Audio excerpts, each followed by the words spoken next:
ආයි බොන් කියලා පිළිගන්නවා හැමෝම එනම් කුප්පි අපේ ඊගව ප්‍රෝග්‍රෑම් එකට. අද අපි කතා කරන්න බලාපොරොත්තු වෙන්නේ අපේ පළවෙනි පාඩමේ ලෙසන්ස් වල අපේ සිලබස් එකේ තියෙන පළවෙනි පාඩමේ අන්තිම කොටස ශ්‍රේණි. හරිද? ශ්‍රේණි ගැන කතා කරමු. ශ්‍රේණි මෙන්න මේ විදිහට ලියලා තියෙනවා මම කීප දෙනෙක් දැක්කා. මෙන්න මෙහෙම මොකද්ද මෙන්න මෙහෙම එකක් නේ. මෙන්න මේ වගේ ශ්‍රේණි කියලා මේ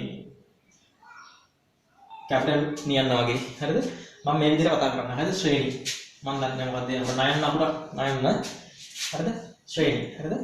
ශ්‍රේණි ගැන කතා කරද්දී අධ්‍යයනය කරද්දී අපිට කතා කරන්න තියෙන සමාන්තර ශ්‍රේණි තියෙනවා ගුණෝත්තර ශ්‍රේණි තියෙනවා අපිට එච්චර කතා කරන්න තියෙන්නේ ශ්‍රේණි කියන්නේ ලොකු පාඩමක්. ලොකු පාඩමක් කියන්නේ තවත් ගණිතය වගේම ලොකු කොටස් කීපයක් තියෙන ශ්‍රේණිය වල කොටස් ගොඩාක් තියෙනවා. විහිදලා යන්න ගොඩාක් පුළුල් පරාසයක් තියෙනවා. නමුත් අපිට එච්චර අවශ්‍ය නැහැ. අපිට තියෙන්නේ සමාන්තර ශ්‍රේණි සහ ගුණෝත්තර ශ්‍රේණි කියන කතා කරන්න විතරයි. මම මේ පාඩම ශ්‍රේණි කියන කොටස තුනකට කඩලා කරන්න බලාපොරොත්තු වෙනවා. හරිද? මම ඉස්සෙල්ලාම මූලික කරුණු ටික කතා කරනවා. මේක මේ බේස් එක මේ ෆවුන්ඩේෂන් එක නැතුව ශ්‍රේණි ගැන දන්න අය ගොඩක් ඇති. මේ ෆවුන්ඩේෂන් එක දාගෙන ගියහම නොදන්න කෙනෙක්ට කොහොමද තේරෙන විදිහට මම මේක කතා කරනවා මේ පාඩමත්. හරිද? හරි. මූලික ටික කතා කරනවා. එක එපිසෝඩ් එකක් අරගෙන ඊගා එපිසෝඩ් එකේ මම බලාපොරොත්තු වෙනවා සමාන්තර ශ්‍රේණි කතා කරන්න. ඊගා එපිසෝඩ් එකේ මම බලාපොරොත්තු වෙනවා ගුණෝත්තර ශ්‍රේණි ගැන කතා කරන්න. ගුණෝත්තර ශ්‍රේණි. හරිද? රයිට්. එහෙනම් අපි ශ්‍රේණි මූලික කරුණු ටික මේ එපිසෝඩ් එකේ කතා කරමු. ශ්‍රේණි මූලික කරුණු කියන සංකල්ප නැත්නම් කරුණු. හරිද? මූලික කරුණු. ටෙක්නිකල් වර්ඩ්ස් කීපයක් තියෙනවා කලින් වගේම. හරිද?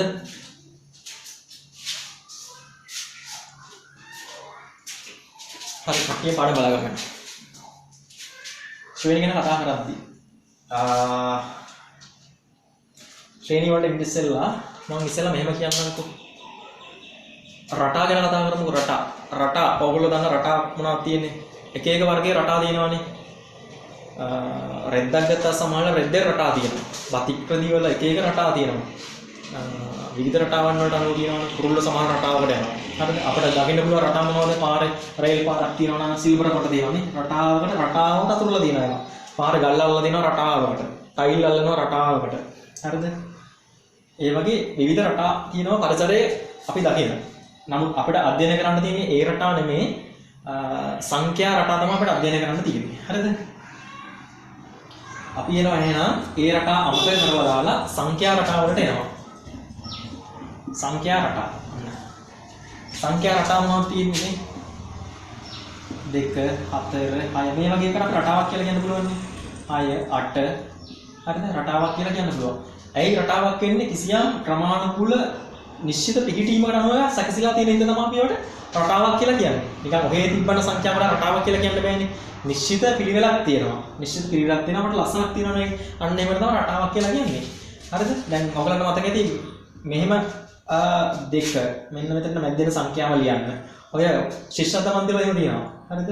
මෙතන යන සංඛ්‍යාව ලියන්න. මෙතන 8.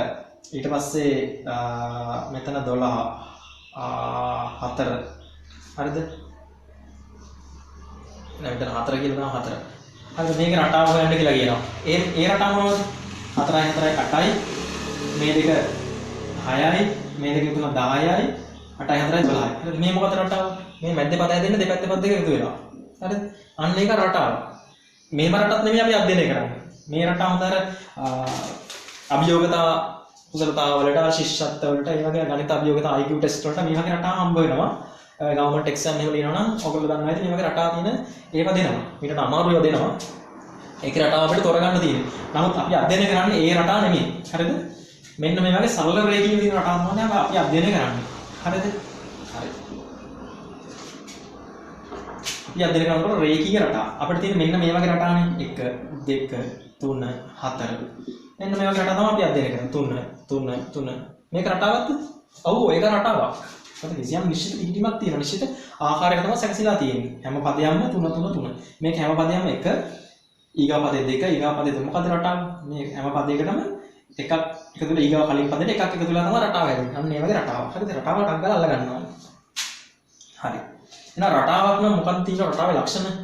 සංඛ්‍යා රටාව. සංඛ්‍යා රටාවක් නම් ඒ සංඛ්‍යා ටික සංඛ්‍යා වැලක් වගේ අපිට ඒව තමයි අපි රටා කියලා අධ්‍යයනය කරන්නේ. රේඛීය රටාවක්. ඒ රේඛීය රටාව වෙන සංඛ්‍යා කියන එක කමාවකින්. මේ කමාවකින් වෙන් වෙලා තියෙන්න ඕනේ. හරිද?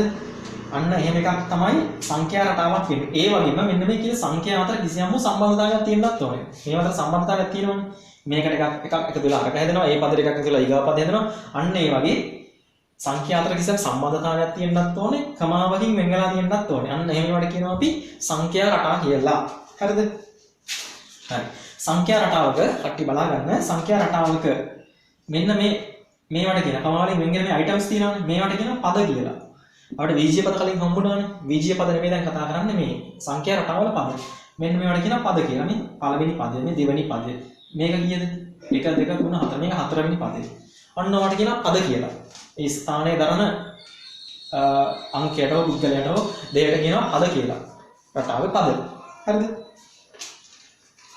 එතකොට හරි මම මේක දැන් අහනවා.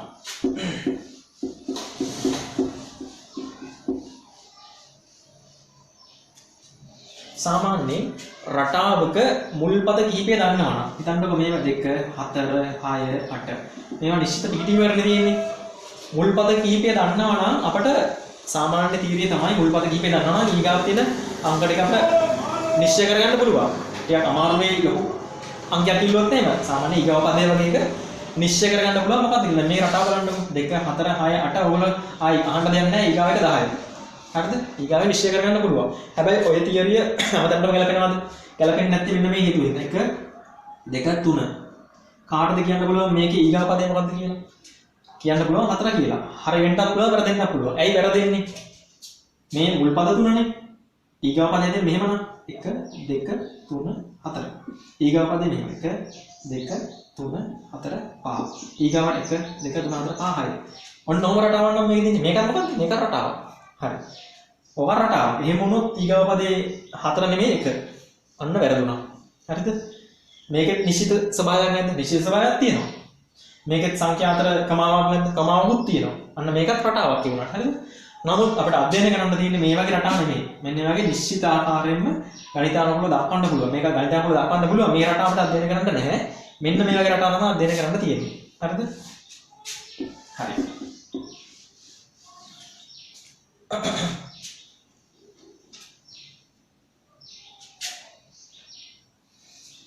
අර වගේ රටාවක් අර මුල් සංඛ්‍යා ටික විතරක් බලලා එහෙම කළොත් වැඩේ අනාගණ්ඩයි වෙන්නේ. එහෙම රට අපිට අධ්‍යයනය කරන්න නෑ. ඒ වගේ රටාවක් අර ඕනම දෙයකට කියනවනේ මුල් ටික බලලා විතරක් අර ඉතුරු ටික තීරණය කරන්න බෑ කියලා. අර ඉංග්‍රීසියෙන් කියමනක් තියෙන අර මොකද්ද?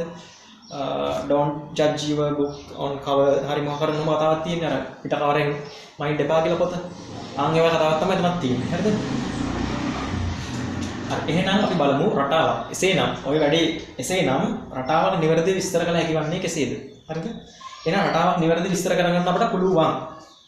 හරිද? ඒකට අපි මෙහෙම කතා කරමු. සංඛ්‍යා රටාවක් එහෙනම් නිවැරදිව විස්තර කරගන්න නම් අර වගේ රටාවක මෙහෙම හිතමු 2 4 6 රටාවක ගමු 6 8. ඔය වගේ රටාවක හැම පදයක්ම මේක ඊගාව පදේ මොකක්ද? ඊගාව පදේ මොකක්ද? 10 වෙනි පදේ මොකක්ද? අන්න ඒ වගේ පද නිශ්චය කරගන්න පුළුවන් සාධාරණ පදයක් අපිට කියන්න පුළුවන් නම් අන්න එහෙම රටාව තමයි අපි අධ්‍යයනය කරන්නේ. එහෙම කියන්න පුළුවන් නම් අපිට ඕන පදයක් නිශ්චය කරගන්න පුළුවන්. අන්න එහෙම රටාව තමයි දැන් අපි අධ්‍යයනය කරන්නේ. හරිද? හරි. රටා ගණනයේ දිහනවා. මෙන්න මේ රටාව බලන්නකො. මේ රටාවේ සාමාන්‍ය රටාවක් කියද්දි පද ටිකක් කියනවා. හරිද? කමාවකින් වෙන් කරනවා. සාමාන්‍යයෙන් පද නිශ්චිත ගානක් නැති රටාව ලියද්දි ඉස්සරහට තව පද තියෙනවා කියලා කියද්දි ඩොට් තුනක් දානවා. හරිද? තිත් තුනක්ම දාලා තමයි රටාව ලියන්නේ. මුල් පද කිහිපය ලියනවා, කමා තියෙනවා, තිත් තුනක් දාලා තමයි සාමාන්‍ය තුනක් තමයි ගණිතයේ දාන්නේ. හරිද? හතරක් පහක් දැම්මම ප්‍රශ්නයක් නැහැ, වැරද්දක් නෙමෙයි. ඔහොම තමයි රටාවක් ලියන්නේ. හරිද? එතකොට මම කිව්වා මෙන්න මේවට කියනවා පද කියලා. හරිද? ඊට පස්සේ තව රටාවක් තියෙනවා. මෙන්න මේ පද දෙක. එක ළඟ පද දෙකක්. මේ පද දෙක එක ළඟ පද දෙකක්. අසල්වැසි පද. එක ළඟ පද. මෙන්න මේවට. හරිද? ළඟ පද වලට ගණිතයේදී කියනවා අනුයාත පද කියලා. අනුයාත කියන්නේ මොකද්ද? එක ළඟ පිහිටි කියන අර්ථයෙන් තමයි අනුයාත කියලා කියන්නේ. එක ළඟ පද දෙකක්. අනුයාත පද. මේ දෙක අනුයාතයි. මේකයි මේක අනුයාතද? නෑ. මේක අනුයාතද නෑ. වැරදි දෙකක් ඉන්නවනේ. අනුයාත නෑ. එක ළඟ එකටම තියෙන පද වලට කියනවා අනුයාත පද. හරිද? එතකොට රටාවක් නම් හැදලා තියෙන්නේ. හැදලා තියෙන රටාවක නම්. හැදලා තියෙන රටාවක නම් මෙන්න මේ අනුයාත පද අතර වෙනස මුළු රටාව පුරාම එක හා සමාන වෙන්න ඕනේ. අනුයාත පද අතර වෙනස. හරිද? වෙනස ගන්නේ කොහොමද? ඒ වෙනස හැමතිස්සෙම ගන්නේ පසුපදයෙන් තමයි පෙරපදයේ අඩු කරන්නේ. හරිද? ඒක 6න් 4ක් අඩු කරාම 2යි. අනුයාත පද දෙක ගන්න අනුයාත පද අතර වෙනස 2යි. මේ අනුයාත පද දෙක ගන්නකො අඩු කරලා බලන්න 2යි. මේ අනුයාත පද දෙක ගන්නකො අඩු කරලා බලන්න 2යි. අනුයාත පද අතර වෙනස 2යි. අනුයාත පද අතර වෙනස් 2යි. වෙනස හැමතැනටම සමානයි. හරිද? ආන්ගේ වෙනසට ගණිතයේදී කියනවා පොදු අන්තරය කියලා. මොකක්ද කියන්නේ පොදු අන්තරය? අනුයාත පද අතර වෙනසට තමයි පොදු අන්තරය කියලා කියන්නේ. එහෙනම් පොදු අන්තරය කියලා කියන්නේ අනුයාත පද අතර වෙනසට තව විදිහක් වෙනවා පොදු අන්තරය කියන එක මෙන්න මෙහෙමයි. පොදු අන්තරය කියලා කියන්නේ එහෙනම් පළමු පදය හැර මෙන්න මේ පදේ සලකන්නේ නැහැ. මොකද මෙතනින් එහා මොකක්ද තියෙන්නේ කියලා අපි දන්නේ නැහැ. අන්න ඒක නිසා මෙන්න මේ පදේ සලකන්නේ නැහැ. පළවෙනි පදයේ හැර ඕනෑම පදයක්. පළවෙනි පදයේ හැර ඕනෑම පදයක්. ඒක අඩු කරනවා ඊට පෙර පදේ. පළවෙනි පදේ නැත්තම් පළවෙනි පදේ හැරගත්තොත් මේක ගන්න මේකනේ ගන්න. දෙවෙනි පදේ ගන්නකො. දෙවෙනි පදේ ගත්තොත් දෙවෙනි පදේ පළවෙනි පදේ හැර ඕනෑම පදයක්. එහෙනම් දෙවෙනි පදයෙන් අඩු කරනවා මේ පදේ. එතකොට එනවා පොදු අන්තරය.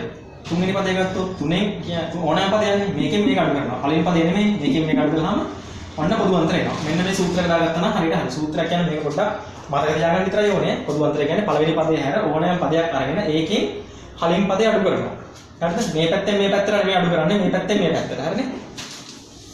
එතකොට එනවා පොදු අන්තරය කියලා. ඔකට කියනවා පොදු අන්තරය කියලා. එහෙනම් අපි පොදු අන්තරය දන්නවා. අනුයාත පද කියලා කියන්නේ මොනවද කියලා දන්නවා. හරිනේ? මම මේක ඇල්ල මරනවා.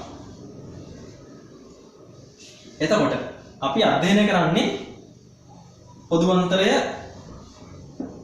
නියතයක් වෙන සංඛ්‍යා රටා පමණයි අපි අධ්‍යයනය කරන්නේ. හරිනේ? right. එහෙනම් සංඛ්‍යා රටාවක වැදගත් අපිට ගොඩක් වැදගත්. ඒ වැදගත්කම ඉස්සරහට තේරෙන්නේ මෙන්න පළවෙනි පදේ. පළවෙනි පදය මොකක්ද කියන එක සංඛ්‍යා රටාවක අපිට ගොඩක් වැදගත්. පළවෙනි පදේ. ඊට පස්සේ වැදගත් කියන්නේ මොකද්ද? ඔන්න ඔය කිව්වා. පළමු පදය කියන දේ ගොඩක් වැදගත්. more important. පළමු පදය. ඒ වගේම පොදු අන්තරය කියන කතාව තියෙනවනේ. පොදු අන්තරය කියන කතාවත් ගොඩක් වැදගත්. හරිද? මෙන්න මේ දෙක දන්නවා නම් රටාවක මුල් පද ටිකක් දීලා තියෙනවා. මෙන්න මේ දෙක අපි හරියට දන්නවා නම් රටාව මොකක්ද කියලා අපිට පොඩි මැච් එකක් ගාලා හොයාගන්න පුළුවන්. මේ දෙක දන්නවා. පළවෙනි පදේ මොකක්ද? ඒකේ පොදු අන්තරය මොකක්ද කියලා අපි දන්නවා නම් අතරම ඔය දෙක විතර දන්නවා නම් රටාව මොකක්ද කියලා අපිට හොයාගන්න පුළුවන්. නිශ්චය කරගන්න පුළුවන්. හරිද? හැබැයි ඕක වැලිඩ් වෙන්නේ පොදු අන්තරය නියතියට විතරයි. අර මම කලින් කිව්ව අර 1 2 3 1 2 3 4 1 2 3 4 5 ඒ වගේ රටවල් වලින් හරියන්නේ නැහැ. අපිට අධ්‍යයනය කරන්න දෙන්නේ මේවා විතරයි. ඒකින්ද මේ වගේ ඕන එකක් අපිට හෙවන්න පුළුවන්. පළමු පදය පොදු අන්තරය දන්නවා. හරිද? දැන් අපි රටා කීයක් අධ්‍යයනය කරලා බලමුකෝ.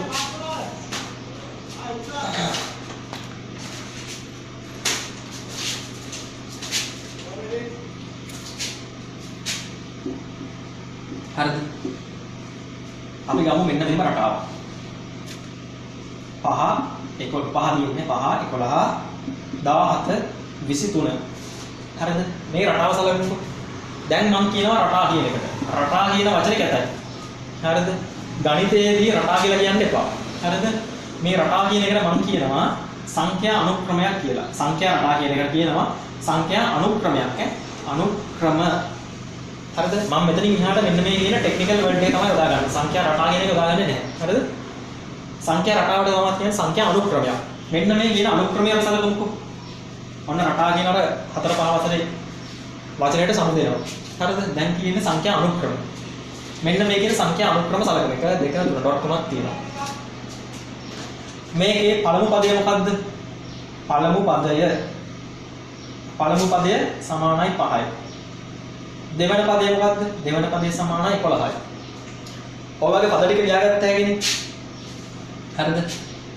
ඒ වගේම දෙවන පදය මම ලියාගන්න. දෙවන පදය සමානයි 17යි. හරිනේ? පළවෙනි පදේ 5යි, දෙවෙනි පදේ 11යි, තුන්වෙනි පදේ 17යි. එහෙනම් මට තව මෙහෙම කියන්න පුළුවන් දෙවන පදේ 11යි, දෙවන පදේ හැදිලා තියෙන්නේ පළමු පදයට එකතු වෙනවා 10ක්. දෙවන පදේ හැදලා තියෙන්නේ කොහොමද? දෙවන පදේ තුන්වෙනි පදේ හැදලා තියෙන්නේ කොහොමද? දෙවන පදයට එකතු වෙනවා 6ක්. ඔන්න ඔය විදිහට තමයි තුන්වෙනි පදේ හැදලා තියෙන්නේ. හරිද? ඔය වගේ 10 වන පදේ ගත්තොත් එහෙම 10 වන පදේ ගත්තොත් 10 වන පදේ මොකක්ද කියලා අපි දන්නේ නැහැ. ඔයලා ගන්න පුළුවන්. 10 වන පදේ මොකක්ද කියලා දන්නේ නැහැ. 10 වන පදේ හැදලා තියෙන්නේ කොහොමද කියලා අපිට අනිවාර්යයෙන් කියන්න පුළුවන් මෙන්න මේක. 9 වන පදයට එකතු වෙලා 6ක්. ඔන්න ඔය විදිහට තමයි 10 වන පදේ හැදලා තියෙන්නේ. 9 වන පදේ මොකක්ද කියලා හොයාගත්තොත් අනිවාර්යෙන් 10 වන පදේ කියලා අපිට මොකක්ද කියලා හරියටම කියන්න පුළුවන්. 9 වන පදේ හොයාගන්න ඕන 8 වන පදේට එකක් 6ක් එකතු වෙලා. 8 වන පදේ හොයාගත්තොත් 9 වන පදේ කියන්න පුළුවන්. 9 වන පදේ හොයාගත්තොත් 10 වන පදේ කියන්න පුළුවන්. අන්න එහෙම හැදෙනවා. දැන් අපි 9 වන පදේ හොයන්න කොහොමද කියලා අපි දන්නේ නැහැ. අපි ඒක මෙන්න මේ විදිහට සලකලා බලමු. හරිද? ඒ වගේ තව එකක්. 10 වන පදේ දන්නේ නෙමෙයි. 899 වෙනි පදේ අපිට හොයන්නත් පුළුවන්. 899 පදේ හැදෙන්නේ කියන්නේ 898 වෙනි පදයට 6ක් එකතු වෙලා. no problem. හරිද? ඒ විදිහට තමයි හොයන්නේ. දැන් මේකෙදි අපිට හොයන්න පුළුවන්ද 2.5 වෙනි පදේ? නෑ නෑ. පද එහෙම භාග සංඛ්‍යා සලකන්නේ නැහැ. මූල තුන වන පදය, හතරෙන් එක වන පදය, පදවලට එහෙම සලකන්නේ නැහැ. පද පූර්ණ සංඛ්‍යා පමණයි, ඍණ සංඛ්‍යා සලකන්නේ නැහැ. ඍණ පද විදියක් නැහැ ශ්‍රේණියක. පදේ අගය ඍණ වෙන්න පුළුවන්. පදේ අගය ඍණ වෙන්න පුළුවන්. නමුත් ඍණ පද නැහැ. ඍණ 8 වෙනි පදය එහෙම එකක් නැහැ. හරිද? ඔන්න 10 වෙනි පදේ ඍණ 10 වෙන්න පුළුවන්. ඍණ 100 වෙන්න පුළුවන්. හරිද? ඍණ පද නැහැ, දශම පද නැහැ, භාග පද නැහැ. හරිද? භාග සංඛ්‍යා වෙන්න පුළුවන් අදාළ පදේ. හරිද? හරි. එහෙනම් මේ සංඛ්‍යා රටාව නෙමේ කියන්නේ මම මේක සංඛ්‍යා අනුක්‍රමය අපි ආපහු සලකමු. රීකන්සිඩර් කරමු. හරිද? රයිට්. එහෙනම් මම ඔන්න දෙනවා තව වචනයක්. මෙන්න මේකට මම පළමු පදයේ දෙවන පදයේ පදයේ කී ඉන්නේ නැහැ. මම මේකට අංකයක් දෙනවා. අංකණයක් දෙනවා. පළවෙනි පදයේ ගණිතයේදී කියන්නේ T1. දෙවෙනි පදයේ ගණිතයේදී කියන්නේ T2. තුන්වෙනි පදයේ ගණිතයේදී කියන්නේ T3. හතරවෙනි එකට ගණිතයේදී කියන්නේ T4 56 වෙනි පදේ පද කියන්නේ T56. ඔව් T56 තමයි. හරිද? T56 කියලා කියන්නේ. ඒ 56 වෙනි පදේ. n වෙනි පදේ නම් මොකද්ද කියන්නේ? n වෙනි පදේට අගය නෙමෙයි n වෙනි පදේ. n වෙනි පදේට කියන්නේ Tn. n ට කලින් පදේ මොකද්ද එහෙනම්? T n ඍණ 1. n ට කලින් පදේ. n ට කලින් දෙවෙනි පදේ. n ට කලින් පදේට කලින් පදේ. T n ඍණ 2. n ට පස්සේ පදේ මොකද්ද? T n ධන 1. හරිද? ඔන්නම තමයි පදය දෙන්නේ. හරිද? Tn පදේ. මේන්න මේ Tn කියන පදේ හොයාගත්තා නම් මෙන්න මේ කියන ශ්‍රේණියක. ඔන්න ඕකට අපිට සාධාරණ පදේ කියලා කියන්න පුළුවන්. Tn කියන පදේ හොයාගත්තා නම් පළවෙනි පදේ, දෙවෙනි පදේ, තුන්වෙනි පදේ හරි x tx හරි කමන්නේ නැහැ. ශ්‍රේණිය වල සංඛ්‍යා අනුක්‍රම වල සලකන්නේ n තමයි අපර සලකන්නේ. ඔය කියන්නේ n වෙනි පදේ හොයාගත්තා නම් අපිට කිසි ගේමක් නැහැ. මේ මුළු සංඛ්‍යා අනුක්‍රමයටම පොඩි සූත්‍රයක් හදාගන්න පුළුවන්. මේකේ ඕනම අංකයක් ඕනම ස්ථානයක් හැදෙන්නේ මෙන්න මේ විදිහටයි කියලා පොඩි සූත්‍රයක් හදාගන්න පුළුවන්. Tn කියනවා. අන්න ඒකට අපිට කියනවා. අන්න ඒකට අපි කියනවා සාධාරණ පදය කියලා. හරිද? ඒකට අපි කියන්නේ මොකද්ද? සාධාරණ පදය. Tn වෙනි පදය යන පදය සංඛ්‍යා අනුක්‍රමයක සාධාරණ පදය ලෙස හැඳින්වේ. එහෙනම් මෙන්න මේ n ට ගන්න බැරි අකුරු මොනවද? කල්ලොත් මම කියවනේ. n ඍණ වෙන්න බෑ. හරිද? n ඍණ වෙන්න බෑ. ඒ වගේම n භාග සංඛ්‍යා, දශම සංඛ්‍යා ඕවා වෙන්න බෑ. හරිද? සංකීර්ණ සංඛ්‍යා ඕවා වෙන්න බෑ. හරිනේ? රයිට්. අපි එහෙනම් ශ්‍රේණියක් අරගෙන මෙන්න මේ Tn කියන සාධාරණ පදයේ වෙන විදිය පොඩ්ඩක් සාකච්ඡා කරමු. හරිද? හරි.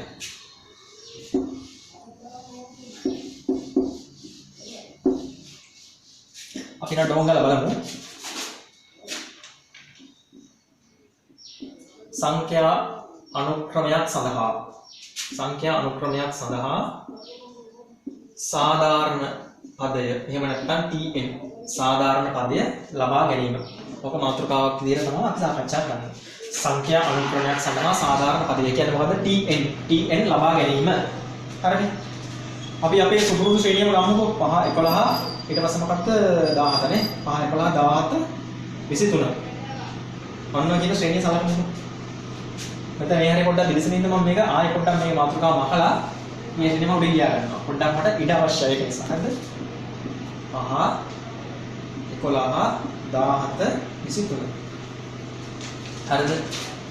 දැන් මම කිව්ව සංඛ්‍යා අනුක්‍රමයක කලින් නැතිව රටාව කියලා රටාවට මොනවා අනුක්‍රමය කියලා කියන්නේ සංඛ්‍යා අනුක්‍රමයක වඩා වැදගත් වෙන්නේ මොකද්ද? පළවෙනි පදයේ වඩා වැදගත් වෙනවා කියලා කිව්වා. පළවෙනි පදේ කියලා කියන්නේ මොකද්ද? T1. මේක t1 කියනවා t1 සමානයි 5යි. හරිද? ඊට පස්සේ සංඛ්‍යා අනුක්‍රමයක වඩා වැදගත් වෙනවා කියලා මම මොකද්ද කිව්වේ? පොදු අන්තරය. පොදු අන්තරය ගන්නේ කොහොමද? පළවෙනි පදයේ හැර වෙන මොනම පදයකින් මේකෙන් මේක අඩු කරනවා. පස්සේ පදයේ පෙර පදයේ අඩු කරනවා. ඒකට පොදු අන්තරය එනවා. මොකද පොදු අන්තරය මේකෙන් මේක අඩු කළාම පොදු අන්තරය 6යි.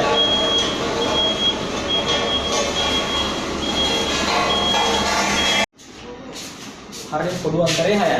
පොදු අන්තරයට අපිට සංකේතයක් දෙන්න පුළුවන් d කියලා. පස්සේ සංකේත හමු වෙයි. d සමානයි 6යි. හරිනේ? right. ඊට පස්සේ මේකෙන් t එකනේ t1 t2 t3 හරිනේ? මම t කියන වහනවා. මේකේ ස්ථානීය කියන්නේ 1 2 3. තුන්වෙනි ස්ථානේ දෙවෙනි ස්ථානේ පළවෙනි ස්ථානේ දෙන හතරවෙනි ස්ථානේ. හරිනේ? ඒක මම නිකන් ලිව්වේ. මේක ලියන්න අවශ්‍යතාවයක් නැහැ. හරිද? දැන් මම පොඩි ටේබල් එකක් ගා ගන්නවා. n කියන අගය ගන්නවා. n ඊට පස්සේ tn කියලා එකක් ගහ ගන්නවා. සංඛ්‍යාවක් හැදෙන විදිහ මම මේ පැත්තට ලියනවා. පොඩ්ඩක් බලා ගන්න ඕනේ ඔයගොල්ලෝ තේරෙයි. n කියලා කියන්නේ පළවෙනි ස්ථානයේ 1. දෙවෙනි ස්ථානයේ 2. පළවෙනි ස්ථානය කියන්නේ ස්ථානයේ 1. ස්ථානයේ පදේ මොකද්ද? කියන්නේ t1. t1 පදේනේ. එක ස්ථානයකට t1 පදේ කියන්නේ t1 පදය t1 පදේ කියන්නේ 5යි. දෙවෙනි ස්ථානයේ මොකද t2. t2 සමාන t2 කියන්නේ 11යි. තුන්වෙනි ස්ථානයේ t3. t3 කියන්නේ 17යි. මේ පද තුන විතරක් අපි සලකමුකෝ. දැන් අපේ ටාගට් එක මොකද්ද? අපි යන්නේ සාධාරණ පදේ හොයාගන්න ඕනේ. සංඛ්‍යා අනුක්‍රමයක සාධාරණ පදයක් හොයන්න කියලා දුන්නොත් අපි කරන්න ඕනේ මෙන්න මේමයි. හරිද? හොඳට බලන්න.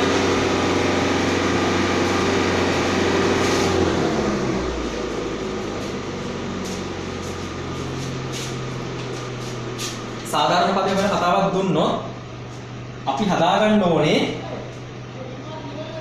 ඒ අනුක්‍රමයේ තියෙන පොදු අන්තරය අපි වැඩිට හවුල් කරගන්න ඕන අනිවාර්යයෙන්ම. ඒ කියන්නේ මොකද්ද මෙන්න මේක. පොදු අන්තරය කියන්නේ හවුල් කරගන්න ඕන අනිවාර්යයෙන්ම. ඒ වගේම අපි මොකක් හරි පදයකට දාලා සාමාන්‍යයෙන් හොයන්නේ. අපි හොයන්නේ එන්නෙනි පදේනේ. එන්නෙනි පදේ ගන්න ඉස්සෙල්ලා මේ නෝමල් සාමාන්‍ය එක පදයකට දාලා පොඩ්ඩක් හදාගෙන ඒ ෆෝමැට් එක තමයි එන්නෙනි පදේට අනුරූපව හදාගන්නේ. කියන්නේ සාමාන්‍ය පදයකට හොයද්දී ඒ පදේ ස්ථානීය අගය කියන එක ගන්න ඕනේ. මෙන්න මේ අගය. ස්ථානීය අගය කියන එක සලකන්න ඕනේ. මොකද සලකන්නේ පොදු අන්තරය මෙන්න මේ අදාළ ස්ථානීය අගය කියන එක සලකලා අපිට සාධාරණ පදයක් හදලා ඒක අපි n වලට බද්ධ කරනවා. හරිද? හරි. එතකොට මෙන්න මේ පහ හැදලා තියෙන විදිය තමයි මම මෙතන ලියන්නේ. පහ හැදලා තියෙන්නේ කොහොමද? 3 ධන 2 කියලා කාටද කියන්න පුළුවන්. 3 2යි 5යි. 5 වැඩි කිරීම කියලා කාටද කියන්න පුළුවන්. අසරක එක 5යි. එහෙම නෙමෙයි මට ඕනේ. මට ඕනේ මෙන්න මේ d කිය පොදු අන්තරය ආශ්‍රයෙන් ඕනේ. පොදු අන්තරය මෙන්න මේකයි ආශ්‍රයෙන් ඕනේ. නියත පද තියෙන්න පුළුවන්. හරිද? බලා ගන්න හදන විදිය. පොදු අන්තරය ආශ්‍රය කරලා ලියනවා නම් 5 කියන එක මට මෙහෙම ලියන්න පුළුවන් නේ. 6 වැඩි කිරීම 1 ඍණ 1 6 වරක් 6යි 6 එකක් ගියාම 5යි. හරිනේ. මම ඊගා එකක් ලියලා මේකේ තියෙන සම්බන්ධතාවය කියන්නම්කො. එහෙනම් 11 හැදෙන්නත් ඔය විදිහටම ලියා ගන්න ඕනේ. මෙන්න මේක ආශ්‍රය. මේකයි ආශ්‍රය. මේක පොඩ්ඩක් පැත්තකින් තියන්න මේක ආශ්‍රයෙන් අනිවාර්යෙන් ලියා ගන්න ඕනේ. හරි. 11 හැදෙන්නේ කොහොමද එහෙනම්? 6 වැඩි කිරීම 2 ඍණ 1 6 රත් 12 12 එකක් 11. මේක ලියා ගන්නකො. 6 වැඩි කිරීම 3 ඍණ ඒක ආරතුම් 18යි 18 එකක් ගියාම 17යි. හරිද? උත්තර එනවනේ. අන්න බලන්න. මේ මොකද්ද මේ? මම හවුල් කරගත්ත එක පොදු අන්තරය. අනිවාර්යයෙන්ම පොදු අන්තරය තියෙන්න ඕනේ. ඊට පස්සේ 1 2 3 කියන්නේ මොකද්ද මේ පදය කියන්නේ? ස්ථානීය කියන්නේ 1 2 3 පළවෙනි පදේ දෙවෙනි පදේ තුන්වෙනි පදේ. මේ ඍණ එක කියලා කියන්නේ මොකද්ද? ඒක නියතයක්. හැමතැනම නියතයි. ඒ වගේම මෙන්න මේ 6 කියන එකක් නියතයි. පොදු අන්තරය නියතකයක් විදිහට තමයි එන්නේ. මේක නියතකයක් විදිහට එන්නේ. වෙනස් වෙන්නේ මොකද්ද? ස්ථානීය අගය විතරයි වෙනස් වෙන්නේ. වෙනස් වෙන්නේ ඕක විතර නා අපිට මෙහෙම ගිහින් n වෙනි පදේට අපිට ලියුම හැකියි. n වෙනි පදේ කියන්නේ tn. tn වල අගය අපි දන්නේ නැහැ. නමුත් අපිට ලියුම හැකියි tn එන්නේ කොහොමද? අනිවාර්යයෙන්ම 6 නම් එනවා. 6 නම් පුතා එනවා. අනිවාර්යයෙන්. හරිද? වැඩි කිරීම. එතන n කියලා වෙන්නේ මොකක්ද එහෙනම්? පදේ ස්ථානීය අගයනේ. පළවෙනි පදේ දෙවෙනි පදේ තුන්වෙනි පදේ නම් 3 හතරවෙනි පදේ නම් 4 n වෙනි පදේ නම් n. මේ ඍණ එක අනිවාර්යයෙන්ම එනවා. එහෙනම් tn කියලා කියන්නේ tn වෙනි පදේ. අපිට ගන්න පුළුවන් tn සමාන 6n ඍණ 1. ඔන්න ඔගේ තමයි tn හොයන්න කියලා අපි කියන්නේ. හරිද? අපි නිකමට දාලා බලමු ඔය කතාව. ඔය කතාව මුළු ශ්‍රේණියටම n වෙනි පදේට සත්‍ය නම් ශ්‍රේණියේ තියෙන හැම පදයක්ම ඔක තෘප්ත කරන්න ඕනේ. හැම පදයකට සත්‍ය වෙන්න ඕනේ. නිකමට අපි පළවෙනි පදේ දාලා බලමුකෝ. 6ක් ඍණ 1. tn සමාන 6ක් වෙන ඍණ එකනේ. n සමාන 1 දැම්මොත් n සමාන 1 දැම්මොත් පළවෙනි පදේ එන්නේ. n සමාන 1. n සමාන 1 කියන්නේ පළවෙනි පදේ. හලෝ වෙනවද කියලා? 6 වැඩි කිරීම n කියන්නේ 1යි ඍණ 1. 6 වරක් 6යි. කියන්නේ 5යි. එහෙනම් t එක සමානයි 5යි. බඩු වෙනවා. එළකිරි. දෙවෙනියට දාලා බලමු. දෙවෙනි ඕනේ නැහැ. තුන්වෙනියට දාලා බලමු මොනවද කියලා. t3. සූත්‍රය වල 6ක් වෙන ඍණ එකනේ. n කියන්නේ 3 නම් 6 වැඩි කිරීම 3 ඍණ 1. 6 3 18 17. එනවා. දැන් එනවා ෂුවර් එනවා කියලා නේ. hri. tn සමාන එහෙනම් මේ සූත්‍රයේ මේකේ සංඛ්‍යා අනුක්‍රමය ඔන්න අපි සාධාරණ පදේ හේවද කියන්නේ කියලා. සාධාරණ පදේ tn සමානයි 6ක් වෙන ඍණ 1. එහෙනම් මේක ආශ්‍රයෙන් අපිට 1 2 3 4 5 වෙනි පදේ ගන්න පුළුවන්ද? පුළුවන්. 6 වෙනි පදේ ගන්න පුළුවන්ද? පුළුවන්. 7 වෙනි පදේ පුළුවන්. 100 වෙනි පදේ කීයද හොයන්න පුළුවන්. 899 වෙනි පදේ ගන්න පුළුවන්ද? පුළුවන්. කොහොමද හොයන්නේ? n සමානයි 899 ආදේශ කළාම 899 වෙනි පදේ අපිට ලැබෙනවා. හරිද? දැන් හොඳට තේරෙන්නේ නැති කියලා මම හිතනවා. හරිද? හරිනේ.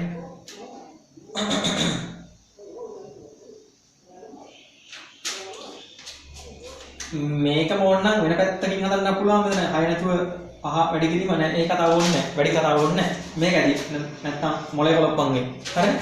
ඔය විදිහට තමයි හදන්නේ. මොකද්ද හවුල් කරගන්න ඉස්සෙල්ලාම පොදු අනුපාතය හවුල් කරගත්තා. පද ස්ථානයගේ හවුල් කරගත්තා. ඩග්ගාලා ඒ දෙක ආශ්‍රයෙන් මොකක් හරි සම්බන්ධතාවයක් හදාගත්තා. ඇවිල්ලා තියෙන අංක 3කට විතර සම්බන්ධතාවය දිගට අරගෙන ගියා. එන්න වෙනකම් සාධාරණ පදයක් විතර ලියාගත්තා. හරිනේ? අපි තව එකක් හදමු. ඔළුවට යනකම්. මේක ඔයගොල්ලෝ නෝට් ඩවුන් කරගන්න ඕන නම් හොඳයි. කොහොම හරි ඔළුවට දාගන්න එක තමයි වැදගත්. හරිනේ? මම දැනට මේක මකනවා.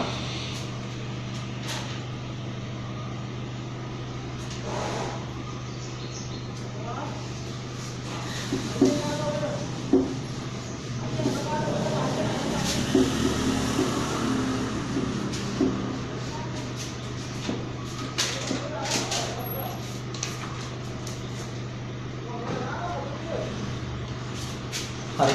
අපිට මෙහෙම සංඛ්‍යා අනුක්‍රමයක් දීලා තියෙනවා. 5 8 11 14 3. හරිද? මෙන්න මේ සංඛ්‍යා අනුක්‍රමයේ සාධාරණ පද හොයන්න කියලා කියනවා. හරිද? නැත්තම් කෙලින්ම මෙහෙම දෙන්න පුළුවන්. මෙන්න මේ සංඛ්‍යා අනුක්‍රමයේ 101 වෙනි පදේ හොයන්න කියලා කියනවා. 101 අගය අහනවා. 101 වෙනි පදය. ඒ කියන්නේ t 101 අගය අහනවා. ඒක අපිට හොයන්න පුළුවන් දැන් සංඛ්‍යා අනුක්‍රමයේ පොදු අනුපාතය හොයාගෙන පොදු අන්තරය හොයාගෙන පද 101 කරනවා කොලේ ලියනවාද 31 වගේ? නෑ මම 21 වගේ ලියන්නේ නෑ. හරිද? ටක් ගාලා හොයන්න යනවා මොකද්ද? ටක් ගාලා සාධාරණ පදේ ගාගත්තා. n එක 100 දැම්මා. ටොක් ගාලා උත්තරේ ගත්තා. හරිනේ? එහෙනම් සාධාරණ පදේ ගන්න කොහමද? දැන් මම කලින් එකේදී කිව්ව සාධාරණ පදේ ගන්න මෙන්න මෙහෙමයි කියලා. අපිට දැන් ඉස්සෙල්ලාම ඕනේ මොකද්ද? පදේ අංකය අපි ගන්නවානේ පළවෙනි ස්ථානයේ, දෙවෙනි ස්ථානයේ, තුන්වෙනි ස්ථානයේ, හතරවෙනි ස්ථානයේ. මේවා ඔයාලා ටිකක් ප්‍රැක්ටිස් කරද්දී සාධාරණ පදේ නිකන් බලාගෙන ඉඳලා කියන්න පුළුවන් මට්ටමට එනවා. අනිවාර්යෙන් ප්‍රැක්ටිස් කරන්න, ෂුවර් කරන්න මාව විශ්වාස කරන්න අනිවාර්යෙන් ඒක වෙනවම තමයි. හරිද? හැබැයි ඒකට ඔයගොල්ලෝ ගණන් හදන්න ඕනේ හොඳට. හරිද? දැනට මේ විදිහට මැච් එක ගහගෙන යන්න. ඊට පස්සේ මොකක්ද ඕනේ? පදේ ස්ථානීය යන්නේ ඕනේ. ඊට පස්සේ මොකක්ද ඕනේ කියලා කිව්වේ? පොදු අනුපාතය, පොදු අන්තරය ගන්නේ කොහොමද? කලින් කිව්වා මේකෙන් මේක අඩු කළා, එක්ක මේකෙන් මේක අයින් කරලා මේකෙන් මේක හරි මොකක් හරි අඩු කරනවා. හරිද? 11න් 8ක් ගියාම කීයද? අමාරු ගානක් නේ 3යි. d සමානයි 3යි. හරිද? හරි. d කියලා කියන්නේ මොකද්ද? පොදු අනුපාතය. d සමානයි 3යි. හරිද? එහෙනම් මම පළවෙනි පදේ ලියා ගන්නවා පොඩි සම්බන්ධයක් 3 ආශ්‍රය. 3යි මෙන්න මේ ස්ථානයගේ ආශ්‍රය. පළවෙනි පදේ හැදෙන්නේ කොහොමද එනවා මට මෙහෙම ලියුව හැකි. මෙන්න මේ 5 හැදෙන්නේ 3 ආශ්‍රය කරගන්න බෑ. 3 වැඩි කිරීම 2. 3 2 5යි. 3 2 6යි. 6 එකක් ගියාම 5 වෙනවනේ. කොහොම ලියා ගන්න පුළුවන් නේ? හරි. එහෙනම් මම මේකටත් කියනවා හරිද කියලා බලමුකෝ. මේක ආශ්‍රය කරගන්න බෑ.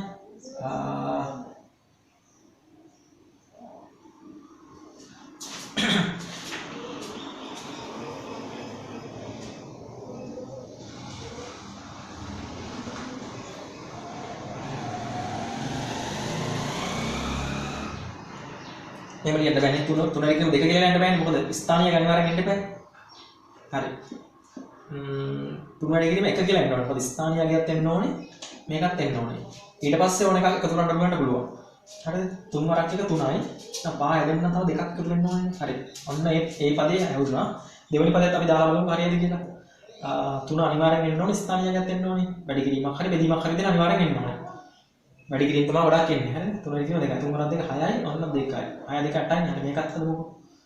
3 එන්න ඕනේ. ස්ථානීයගේ 3යි. එකත් එන්න ඕනේ කොහෙන් හරි. 3 කරත් 3 9යි. 9යි 3යි 11. මේකත් ඕන හදාගමු. මේ සම්බන්ධතාවය වෙන පද ටික නම් එනවා. හරිද? අන්න මේ නියත ටික බලන්නකො. 3 නියතයි 3 නියතයි 3 නියතයි. මේ ස්ථානීයගේ නියතයි ස්ථානීයගේ නියතයි ස්ථානීයගේ නියතයි. උස්මේ. ඒක විතරයි වෙනස් වෙන්නේ. ස්ථානීයගේ වෙනස් වෙනවා. පදෙන් පදෙට වෙනස් වෙන 1 2 3. මෙන්න මේ 2 කියන එකත් නියතයි. මෙතන 2 sorry. 2 කියන එකත් හැමගේටම නියතයි. හරිද? එහෙනම් මේ තියෙන්නේ පළවෙනි පදේ දෙවෙනි පදේ තුන්වෙනි පදේනේ. අපි n වෙනි පදේ කොහොමද දාගත්තොත් හිමීටර් ෂේප් එකේ 3 කියන එක අනිවාර්යයෙන් වෙනවනේ. හැම පදයකටම 3 එනවා නම් 3 එන්න ඕනේ n වෙනි පදේට.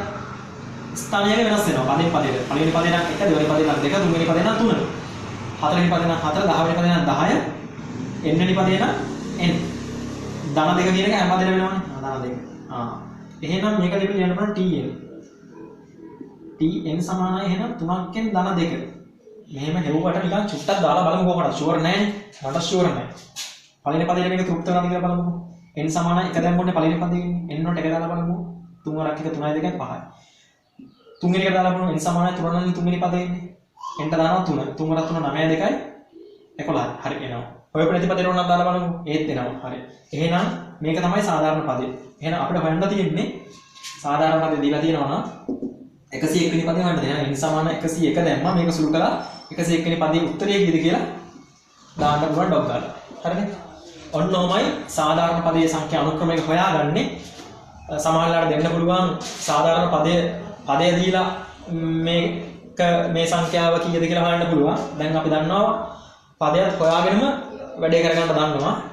එහෙනම් මේක තමයි ෆවුන්ඩේෂන් එක සංඛ්‍යා අනුක්‍රම වල. ඊගාවට අපි කතා කරමු එහෙනම් සමාන්තර ශ්‍රේණි සහ ගුණෝත්තර ශ්‍රේණි. මේ ටික හොඳට ප්‍රැක්ටිස් කරන්න. තව ගානක් හදන්න ඕනේ නැහැ කියලා මම හිතනවා. ඔන්න තව එකක් මම හදලා මේ එපිසෝඩ් එක නතර කරනවා. මේ ශ්‍රේණිය අපි තව ශ්‍රේණියක් සලකමු ටක් ගන්න. මාත් එක්කම අදාගෙන යන්නකො එතකොට හරියි.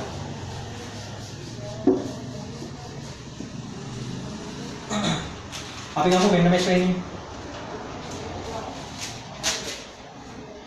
10 17 24 31 කියන ශ්‍රේණිය ගත්තා. ඔගේ සාධාරණ පදේ ඩොග්ගලා හොයන්න කියනවා. නැත්නම් 99 වෙනි පදේ හොයන්න කියනවා 10 වෙනි පදේ හොයන්න කියනවා. කෙලින්ම සාධාරණ පදේ හොයන්න කියනවා. කොහොමද කරන්නේ සාධාරණ පදේ හොයන්න ඉන්න බෑ. හරිද? සාධාරණ පදේ හොයන්න කියලා. දැන් මේකේ පස්වෙනි පදේ වගේ එහෙම හොය සාධාරණ පද හොයන්න ඕනේ නැහැ. 1 2 3 4 5 පොදු අන්තර දැම්ම හොයාගත්ත ඩක් ගන්න. හරිද? එහෙම කරනවා නම් මොඩේ. හරිද? එහෙම කරන්න එපා. ලොකු පදයක් වෙනවා නම් අනිවාර්යයෙන් හොයන්න එපා. හරි. වැඩක් ගාලා කතා අඩු කරලා අපි වැඩේ කරමු. මේකේ පද අංකන 1 2 3 4 මේක කීයද පොදු මේ පොදු අන්තරය කීයද 7යි. d සමානයි 7යි. එහෙනම් පළවෙනි පදයට අපි 7 හවුල් කරගන්න එපා. එක හවුල් කරගන්නත් එපා. 7 වැඩි කිරීම එක කියලා මම ගන්නවා. 4ගේ 7යි 3යි 10යි. හරිනේ. මේක බලන්නකො. 2 ෙන් 4 14යි 14යි 3යි 17යි. මේක මොකද්ද? 4 3 එන්න එපා. 4 3 21යි 3යි 24යි. එහෙනම් මොකද්ද n වෙනි පදේ හොයන්නේ කොහොමද? 7 වැඩි කිරීම n ධන 3. එහෙනම් tn සමානයි 7n ධන 3. ඔන්න හෙව්වා. හරිනේ? අච්චරයි. ඔග්ගලා හරිනේ? හරි. ඒක මම අහනවා. තව පොඩි එකක් බලමු. තව පොඩි එකක්. වෙන පැත්තක් කියනවා ඕගලන්ට වුණු 20 17 14 11. ඔය වගේ ශ්‍රේණියක් බලමුකෝ. මේ ශ්‍රේණිය පොඩ්ඩක් බලන්න පොඩි වෙනසක් තියෙනවා. සාමාන්‍යයෙන් අපි මෙච්චර ශ්‍රේණියක් කියන්නේ මේක සංඛ්‍යා අනුක්‍රමයක් බලන්නකො. මේ සංඛ්‍යා අනුක්‍රමයේ පොඩි වෙනසක් තියෙනවා. ශ්‍රේණිය නෙමෙයි සංඛ්‍යා අනුක්‍රම. හරිද? සංඛ්‍යා අනුක්‍රමයේ පොඩි වෙනසක් තියෙනවා. මොකක්ද වෙනස? කලින් ඒවාට වැඩි එන්න වැඩි වෙනවා. මේක එන්න අඩු වෙනවා. හරිද? එහෙනම් තියරියට හැදුවොත් මේකේ ලකුණු වෙනස් වෙන්නේ නැහැ. තියරියට හදන්න. මේකේ මම වන්න මේකට අපිට සාධාරණ පදයක් හොයනවා නම් මම ඉස්සෙල්ලාම කිව්ව මොකද්ද? d හොයාගන්න ඕනේ. d කියන්නේ මොකද්ද? පොදු අනුපාත පොදු අන්තරය. පොදු අන්තරය හොයාගන්න ඕනේ. පස්සේ පදෙන් තමයි පෙර පදේ අඩු කරන්නේ. හරිද? පෙර පදෙන් පස්සේ පදේ අඩු කරනවා නම් මේක වෙන වැරදෙනවා. මේක විතරක් නෙමෙයි හැම එකම වැරදෙනවා. පස්සේ පදෙන් පෙර පදේ අඩු කරන්න ඕනේ. පස්සේ පදේ මොකක්ද? 17යි. 17ෙන් අඩු කරමු 20. 17ෙන් 20 අඩු කළාම කීයද? 17ෙන් 20 අඩු කළාම ඍණ 3යි. 3යි නෙමෙයි ඍණ 3යි ඈ. ගාන වැරදින ඍණ අගයක් එන්න බෑ කියලා කිව්වනේ. එහෙම එකක් කිව්වේ මේකට නෙමෙයි. එහෙම කියලා ගත්තොත් නිකන් 3 දැම්මොත් වැරදි. ඍණ 3යි. හරිද? හරි. ඍණ 3 හවුල් කර ගන්න ඕනේ. සංඛ්‍යා ස්ථානයේ හවුල් කර ගන්න ඕනේ. දැන් මම අර පොඩි අය වගේ ලියන්නේ නැහැ. හැටින් හරි. හරිද? එහෙනම් පළවෙනි එක එහෙනම් එන්න ඕන මොකද්ද? ඍණ 3 අනිවාර්යෙන් එන්න එපායි. හරිද? ඍණ 3 එන්න ඕනේ. ස්ථානයේ කීයද 1. ඍණ 3 වැඩි කිරීම 1. හරිද? ඍණ 3යි 20 හැදෙන්නේ කොහොමද එහෙනම්? ධන 23. හරිද? ප්‍රශ්නයක් නැහැ. ප්‍රශ්න තියනවද නැහැ? ප්‍රශ්න නැහැ. හරි. එනවනේ 23 නේ. දෙවෙනි එකට අපි දාලා බලමු ඍණ 3 වැඩි කිරීම 2. හරිද? ඔක දාන 23. හරිද? එනවනේ. ඍණ 6යි ඍණ 6යි 23 ඍණ 6 කියනවා 17යි. මේක බලමු. ඍණ 3 වැඩි කිරීම 3. තුන්වෙනියාගේ තුන් ස්ථානයේ දාන 23. මේක අනිවාර්යෙන් එන්න ඕන කියන්නේ. නියතා කියන්නේ. ඒත් එනවා. එහෙනම් මොකද්ද මේකේ සාධාරණ පදේ ඉන්න ඕනේ? ඍණ 3 කියන එක හැම එකටම එනවා 1 2 3 වෙනස් 1 2 3 4 5 6 n දාන 23. එහෙනම් tn සමානයි 3ක් n ඍණ 23 කියලා ලියුවත් එකයි නැත්නම් 23 ඍණ 3ක් n කියලා ලියුවත් එකයි. ඔන්න ඔක තමයි tn. හරිද? මේ සංඛ්‍යා අනුක්‍රම මේවා ශ්‍රේණි නෙමේ. ශ්‍රේණි කියලා කියන්නේ මෙන්න මෙහෙම. 20 ධන 17 ධන 14 මෙන්න මේවා එකතු කිරීමේ සම්බන්ධලා තියෙනවා තමයි ශ්‍රේණි. කමාවකින් යන්නේ අනුක්‍රම. සංඛ්‍යා රටා. එහෙම නැත්නම් අනුක්‍රම. හරිද? ශ්‍රේණි ගැන කතා කරමු සමාන්තර ශ්‍රේණි ගැන. දැනට මේ ටික අධ්‍යයනය කරන්න මම ඩිස්ක්‍රිප්ෂන් එකේ කීපයක් දාන්නම්. ඔයගලන්ට සාධාරණ පදේ හොයන්න, සාධාරණ පදේ හදාගන්න. ඒ වගේ කීපයක් අනිවාර්යෙන් දාන එක අනිවාර්යෙන් හදන්න. ශ්‍රේණි නැත්නම් සංඛ්‍යා රටා ඔය පිළිබඳ එක්ස්පර්ට් කෙනෙක් වෙන්න පුළුවන් ඔයගලන්ට. හරිනේ? මම දැන් විදිහට වැඩි කරගෙන ගියා. හරි එහෙනම් කට්ටියටම ජය වේවා.